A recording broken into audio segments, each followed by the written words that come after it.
Thank you, Alicia, and good morning, everyone. As Alicia said, I want to talk to you about standing in queues or standing in lines. And the reason I want to do that is because there are good lines and there are bad lines, and there are some useful lessons to be learned from queuing that can be applied to the investing world. I'm going to start with a theory, and there's a theory of queuing. It's called the queuing theory, and it focuses on three things. To have a good queue, you have to first of all focus on how the people arrive. Do they all arrive at the same time, or do they arrive individually? What happens when they get into the queue? Does the queue move efficiently? And then finally, what happens at the end of the queue?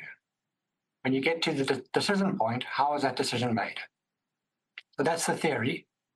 In practice, a good place to start is what I call the green mamba queue.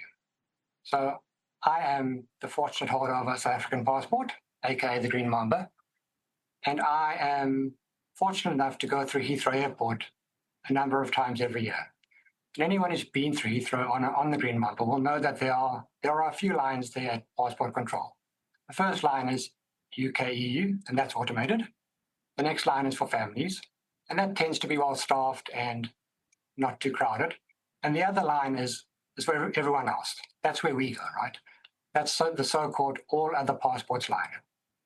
And by far the most important thing that determines how long you spend on that line is when you get there. If you get there, if you leave the plane early, if you run to passport control, and if you get there when there aren't any other planes landing, it can be a good experience. It can take a few minutes to get through. The last time I went through, it took me 5 minutes. If, on the other hand, you get there at the same time as a number of other planes, and it takes you a while to get from the plane to the passport control, it can be frustrating. And so we believe the investment equivalent to the green mamba queue today are passives. Now, passives are very good investments for certain types of investors, and they have some very attractive features, but they are increasingly crowded in today's market. So what this chart shows is it shows the green bars are the flows into passives, so positive flows, and the blue bars are the flows out of active equity management, so those are negative flows. And it's over the last 10 years, and one can see that there's been this consistent flow of money out of active management into passive management. And what that means is that if you are invested in passives today, you're not first in line. You're on the green mamba queue. You haven't left the plane first, and you're not alone. You're not the only plane who's landed, which means it's a crowded queue, and increasingly it's a queue that's exposed to a concentrated number of shares, i.e. the biggest shares in the world. Now, if those shares do well, your passives line, your green mamba line, should be okay. But in a scenario where those shares struggle, the experience is likely to be frustrating. So what are we trying to do instead? At Orbis, we are not benchmark cognizant, so we will buy the event benchmark if we think there's value there. But right now, we think there's much more value in the less well-known parts of the market. But this slide on the left, it shows the top 10 shares in the MSCI World Index, and it's names that I'm sure all of you know. They are talked about a lot. They're the big companies in the world, and they are the popular investments today. On the right, it shows the top 10 holdings in our global balance fund. And what's interesting is, firstly, there's no overlap. We don't hold, in the balance fund, we don't hold any of the biggest shares in the index. What's also interesting is that there are probably some, if not most of the names on the right, that most of you aren't familiar with. And some of the names that you may be familiar with, for example, TSMC, we've held TSMC for a number of years, and it's likely that when we started investing, you wouldn't have known the company as well as you do today. The point being that by investing in Orbis, you're getting a very different exposure to what you get if you invest in passives. You can see we have 97% active share in the balance fund, and that means we're going to be different to how passives are performing. The same is true in our equity fund, where there's one share that overlaps, that's Alphabet. But Alphabet is not a share that we just hold forever. We owned Alphabet, we sold it, we bought it back recently when we thought it was perceived as an AI loser, and we didn't think it was. And so you can see that we will buy the index where there's value, but most of the time we are very different.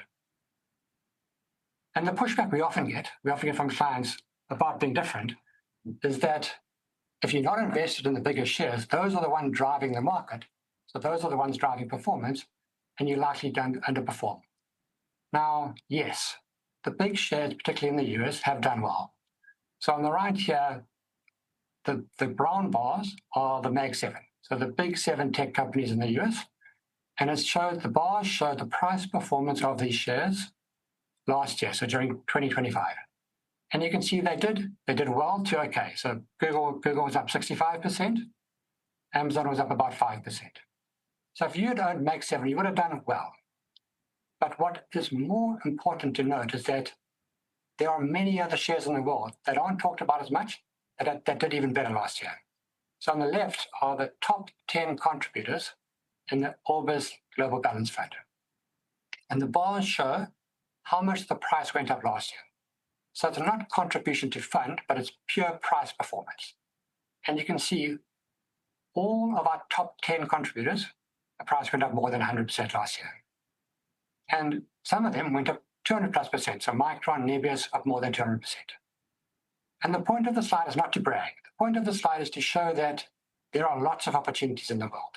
There are lots of shares that aren't in the index, that aren't the shares that everyone else is owning, that can still do very well and still deliver pleasing performance.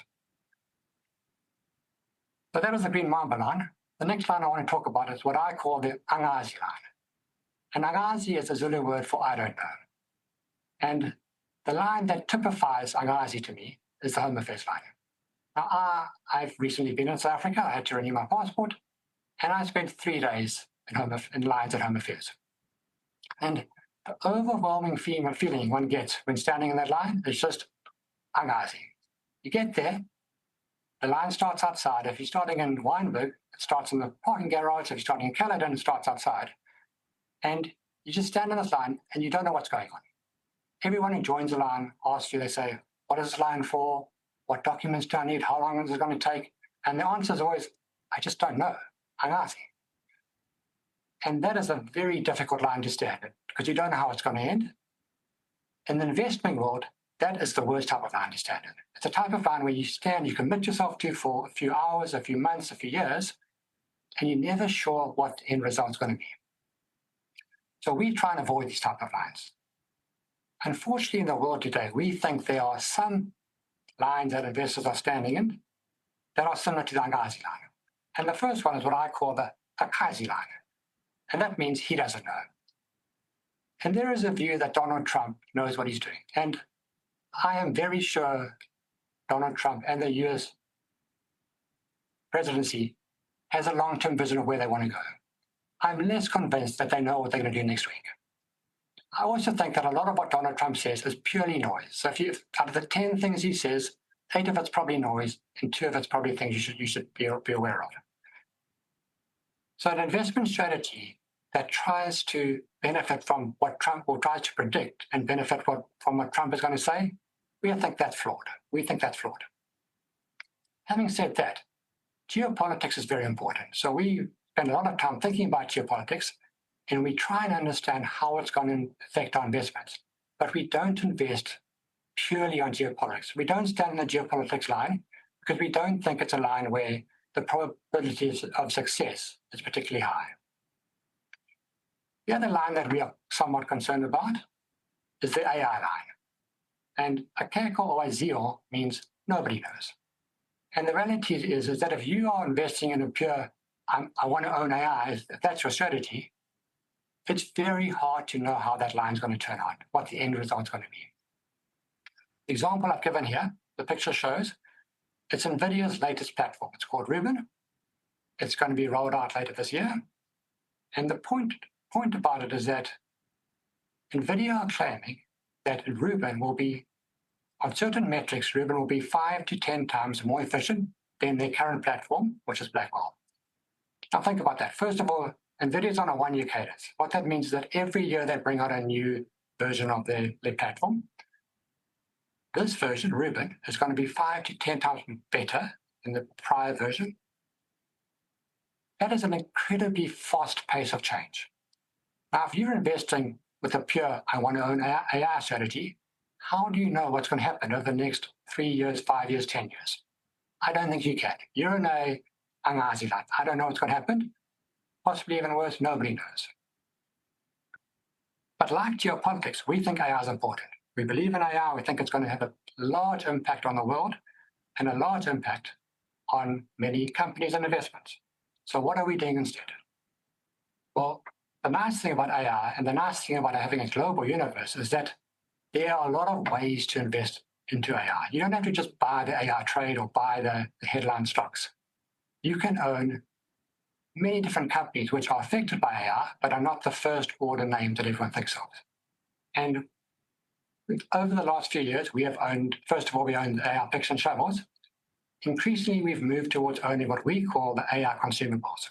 Now, if you take this picture, there's a little guy. He is sitting on a chair at a table with a spoon eating cereal. If you compare that to AI, the chair, the table, and the spoon are the things that are going to be bought once. Once you've got your chair, you don't need a new one, right? But if you are worried about AI and if you think there's a risk that the AI cycle is currently elevated, you don't want to invest behind the chair. You don't want to have an investment that depends on this guy's parents constantly buying new chairs, because that's unlikely to happen, right? What you can do is you can invest behind the consumables. So it's likely that this guy is going to eat a lot of cereal and spill a lot of milk. So if you can find investments that make cereal and that make the milk within the AI space, those are likely to have more sustainable demand. Now, having said that, if the AI cycle corrects, it's highly likely that AI consumables will correct to some degree as well.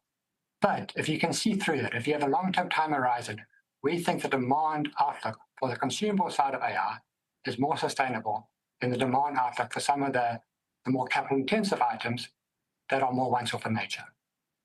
So what am I talking about? Well, the biggest exposure that we can think of are semiconductors. And the thing about semiconductors is that to develop the latest model, the most efficient AI model, you need the leading edge semiconductors. You need the latest version of NVIDIA chips or NVIDIA platform. NVIDIA's on a 1-year cadence. That means every year you're going to be looking to upgrade at least part of your AI ecosystem. The other thing to note is that given how hard these chips are being run, they are likely to burn out. And that may take, no one knows how long, but it's probably going to take 3 to 6 years for chips to burn out. So they are a true consumable. They will have to be replaced, not every year, but periodically. That makes the demand easier to predict. Now, we're not saying we can predict the demand. Predicting the future is very difficult, but we're saying it's more likely that the demand for chips remains higher for longer than other parts of the AI ecosystem. Similarly, we've also invested in the power side of the AI equation, because probably the biggest bottleneck in AI today is power. And so if you can find companies that are finding a solution to the power constraint, they are likely to do well, and they're likely to have demand that's going to continue with lower sensitivity to the CapEx cycle. So the last Q I want to talk about is what I call the John Wick Q. And I'm not a John Wick groupie, but I have watched the movies. And my impression of John Wick is that he makes a plan, right? So he's always put into a situation where the odds are against him, and then it's made worse, but then he makes a plan and he comes out okay at the end. Now, the queuing version of John Wick is Atlanta Airport. Atlanta Airport is the busiest airport in the world. Peak day last year was April the 4th, just before spring break, and on that day, 112,000 people went through the X-ray machines. There's a security check at Atlanta Airport. Now do the math on that, right? If you assume that they spread out evenly across the day, that equates to 80 people per minute. There are 5 lines at Atlanta Airport, which means in every line, one person is being processed or going through security every 4 seconds. That is a very efficient queue, right? And practically when you get to Atlanta, if you get there on a busy day, your heart just sinks because that line is so long. You don't even see the part that you see in the picture here, the snaking part of it. You're nowhere close to that. You're standing somewhere back in the airport. But the amazing thing about the line is that it never stops moving. You're constantly moving forward. And they've done some very clever things to make sure that happens. First of all, they've put sniffer dogs along the line. They've put facial recognition along the lines. So that takes out the extremes. The people there are generally very friendly and generally very efficient, so they help you progress. And then the X-ray machines are pretty modern, so you don't need to take out liquids and laptops. So all of these things just make sure the line works. In an investing world, you want to do similar, right? The world's a big place. There are lots of opportunities and lots of choices. You want to have a line that allows you to filter those opportunities into the highest conviction ideas. And that's what we do at Orbis. We look at a lot of companies every year. We end up investing in a much smaller number of them. These are the numbers from last year, from 2025. You can see that we invested in we looked at 434 companies. That means our analysts did a report on 434 different companies. Less than a quarter of those were actually discussed at an investment meeting. So only 96 of those were discussed at our investment meetings. And less than 1/5 of those, 20% of those, made it into the fund as a material position. So we ended up being greater than 1% position in our global equity fund. And that's how an efficient Q should work. That is how John Wick Q should work. You take a lot of ideas, you filter them down, and you end up with the highest conviction names that we think has the highest chance of delivering good returns for our clients. So those are 3 real-world examples of Qs that we think have lessons for investing. What does it mean for you if you are invested in Orbis funds today, what Qs are you standing in? Well, so this is some of the Qs that you'll be standing in if you are invested in our global balance fund. Now, it's not all the Qs, but it's just some that I thought we could discuss. The first thing you note is that we're not on one line. We're not putting all our eggs in one basket. The world is too uncertain for that. And the world is too big. There's too many opportunities to look at. So we have diversified our exposure, your exposure, across a number of different lines. In each one, we think there's a fundamental bottom-up value-driven reason why you should be invested in. I don't have time to talk through all of them, but if I look at healthcare, healthcare we think is a particularly attractive line to be standing in today. Why? Well, mainly because a lot of the healthcare names are cheap. Healthcare boomed during COVID. It then corrected materially after COVID, as many other things did. But as importantly, Donald Trump then got elected. He chose Robert Kennedy Jr. to be the Secretary of Health.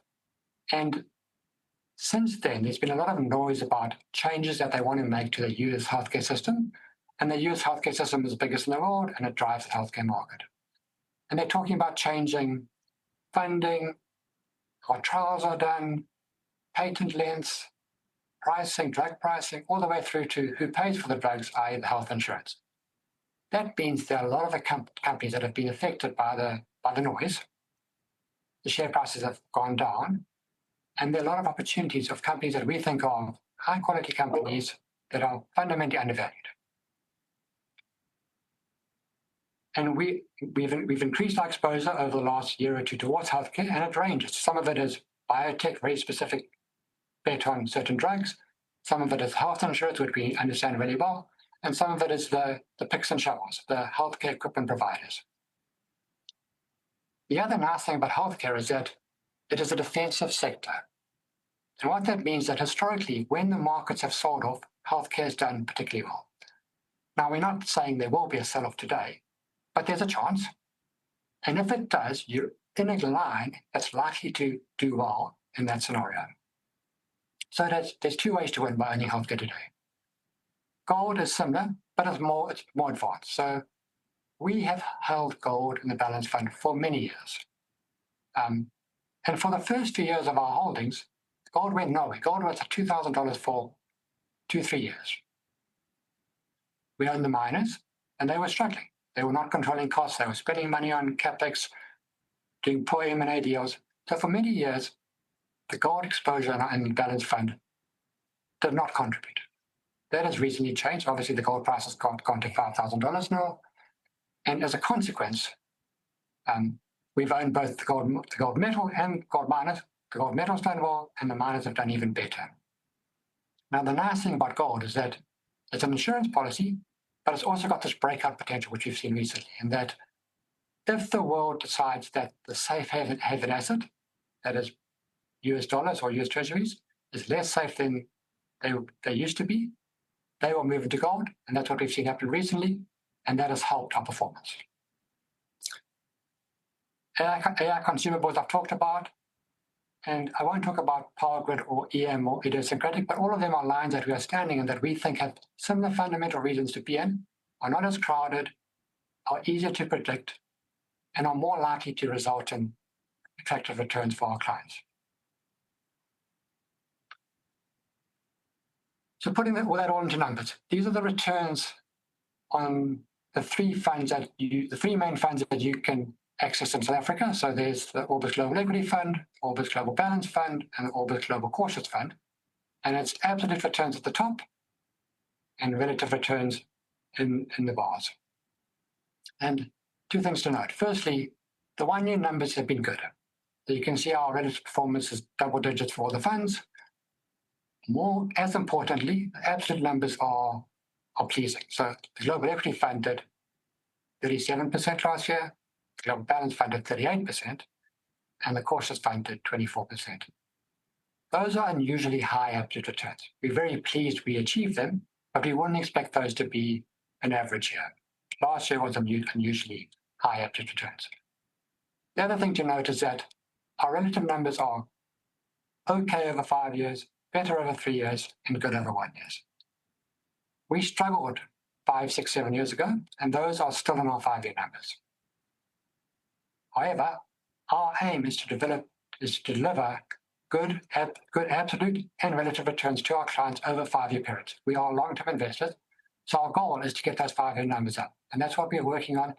And if we are successful over the coming years, we would hope those numbers improve as we go forward. The other thing to note is that despite our strong short-term performance, we are active managers. We are very different to index, as I've already spoken about, and that means our performance will not come in a straight line. This is our Global Balance Fund, and you can see that in the last 4 quarters here, last year, it shows quarterly performance, right? So every quarter last year, we had positive alpha. That's why the annual numbers were so good. If you go back to 2018, 2019, there were 7 quarters in a row where we had negative alpha. Then had 1 of positive alpha, and then COVID hit, minus 10 alpha, right? It just goes to show that there are periods where we underperform. It's the nature of being different with things. It's the nature of being active manager. We are very grateful for the clients who stuck with us through that period, and those clients have been rewarded by the subsequent outperformance, and such that if you look at our 5 year relative performance on global balance is now plus 8% alpha. So to conclude, if I can leave you with one thing, I want to leave you with this image. And what it shows, it's a map of New York City. And the important thing is that New York everyone thinks about New York as Manhattan, but there's more to New York than that. This is Manhattan here. This is the Bronx. This is Queens. This is Brooklyn. And you can't see Staten Island down here. And the way they created this map is that every time a New York City taxi dropped someone off or picked someone up, they put a dot on the map. So the more drop-offs and pickups there were, the brighter the map appears. And you can see Manhattan, if I zoom in here, Manhattan is very bright. There's a lot of people being picked up and dropped off in Manhattan. In the investing world, that is America today. That is the US markets. It's crowded. It's understood. It's well lit up. If you are investing in US, you're not alone. More importantly, this is Midtown here. This is Times Square. Times Square is basically daylight. It's very hard to outperform if you are investing in Times Square. If you're investing with everyone else's, you may do well, but the chances are not great. Having said that, there are parts of Manhattan, there are parts of the US that we really like today. If you go further up in Harlem, it's much less well lit, much less understood, much less crowded. And so we are finding great opportunities in the US, but they're not in the areas that everyone else is. They're not in the AI, the tech names that everyone else is crowding around. More importantly, if you go off Manhattan, if you go to the rest of New York City, you go to the Bronx, you go to Queens, you go to Brooklyn, there are many, many opportunities that are less understood and we think more attractive. And you could probably think to yourself, if this is the US and the investing world, Europe is probably Brooklyn, parts of Queens, the UK is here somewhere, it's being ignored right now. China is probably down here. China should be lit up, but it's not because it's perceived to be uninvestable. And the further away you get from the US, the more you get into the emerging markets. South Africa is somewhere around here, and it's extreme at the frontier markets. We are finding opportunities all over the map. Most of them are the less well-known ones, the less lit up ones, and we think they have potential for attractive returns going forward. So thank you for your time.